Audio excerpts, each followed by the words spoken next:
Okay. Hello. My name's Harman Holiday. I just woke up. Good morning. I'm very curious, what was your first tattoo?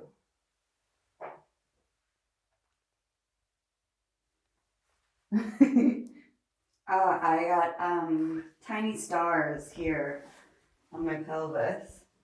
But I was 13 and we went to, my friend and I, she was 15, we went to a place called Mush's Underground Tattoo, which was a biker garage in North Lake Tahoe. So starting at 13, when you don't have a conscience yet and you don't exist yet as a human, you're not like I felt that I was very grown. I was ready for anything. But yeah, I think because I started so young, I've had tattoos my whole life. I'm 38, so. Tattoo culture in the 90s, in the early 90s when I started getting tattooed was like very much a thing for outcasts, for punks, for musicians. Not so much the drugs. I feel like that came somehow afterwards. I think that like adults always maybe saw kids with tattoos as being derelicts or junkies or something, but in the 90s it was really this kind of like statement for people that had a more extreme lifestyle or like something to say, and I identified with that not because I had an extreme lifestyle or had anything to say, simply because I didn't fit in, and I liked that it gave me a place inside of something. Like it was for people who didn't fit in. So I identified with tattoos as this way of being like, well, with this marking myself with my own story, then I'm at least my own. Yeah. Not to be confused with whatever story you put on me, because like being like a pretty white girl who could like easily just like disappear. I couldn't actually, like I had such a loud personality that I was never invisible. And yet at the same time, people would project their ideals onto me and be like, oh, but you could do this, and oh, but you're so pretty, you could be like this, and you should do this. And it was like, I felt really constricted inside of other people's ideas, and also I had a lot of anger, I guess, also of not fitting in and not belonging. And so I started really tattooing myself as a way of marking myself to be my own, to fit in within me. To like always be able to feel home in the familiarity of not being a blank canvas that anybody could put their story onto. And this is really for protection. This hand is really for protection, because what happened after a while, and I started to really separate myself from society as an adult, it became more clear to me that in relationship, like with partners, and I'm queer, so it would be either, or fluid rather, so it didn't matter what the gender or identification of a person was. I always would, I was really strong in my personality outside of relationship as a person, but then inside relationship, there's a lot of insecurity and stuff from my trauma, from my childhood. And so I just kind of like positioned myself to be how I felt like they wanted me to be. And this was a kind of like final straw for my soul of being like, you are this. And if anybody, because still before this, mostly like hetero men would still want to put in like pretty soft, feminine girl to take home to mom, the kind of mom that wouldn't accept this. The kind of mom that has a lot of judgment.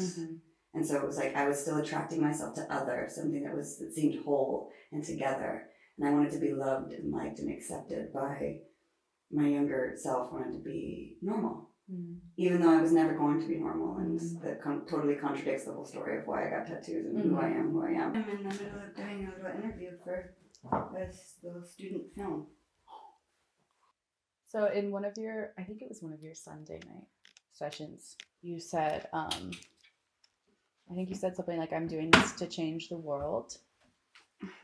And I was wondering if you could tell us more about that, like what is about the world you want to change, and how do you think what you do does like builds towards that? The initial thought with this is basically just about empowerment. So really getting people inside of themselves, and really finding different ways and playing with different modalities and methods of healing collective trauma and engaging with the interpersonal world. And, I say this a lot in class, which is like, my job is to get you to the precipice, and your job is to stand at the edge and choose to leap, and you either float or fly or fall. And I think that one of the biggest problems or issues that we face as a society is that there's not enough education as to how to trust ourselves. So much of the frames are built on, like our educational frames also are built on dependency, like getting a 9-to-5 job, being hireable, and being able to be completely dependent on the institution for validation and for finding value. For me, changing the world means educating people to be able to go within and feel safe inside their feelings, feel safe inside being held, and to not know. And I don't mean to preach like an atheistic or agnostic path either, because quite frankly, like I'm extremely spiritual, and I have a really, really deep connection to what I would call like a higher power.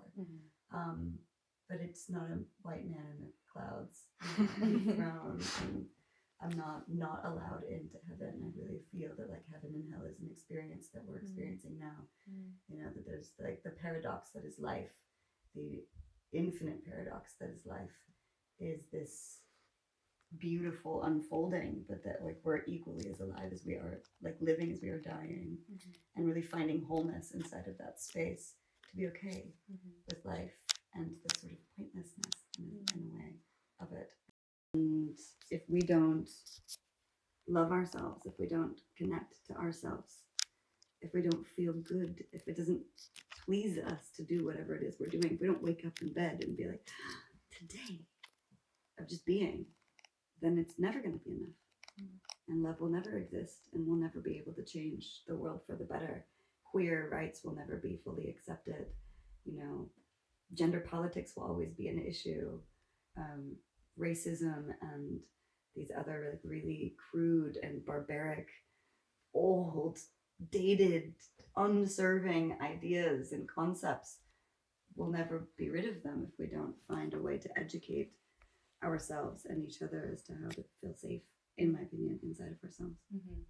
So that's what the class is about. It's about challenging people to be comfortable in extremely uncomfortable social, emotional existences and experiences. Like a lot of people, for example, are terrified of taking acid or doing mushrooms or something in the beginning. And why? Because it's going to open you to your own mind, and there's secrets in there. There's power in there. There's darkness in there. Like there's our family history in there. There's all kinds of things that we don't know what exist inside of that space. Isn't it so ironic that like people are afraid of looking inside of themselves, of breaking, of losing control? Send me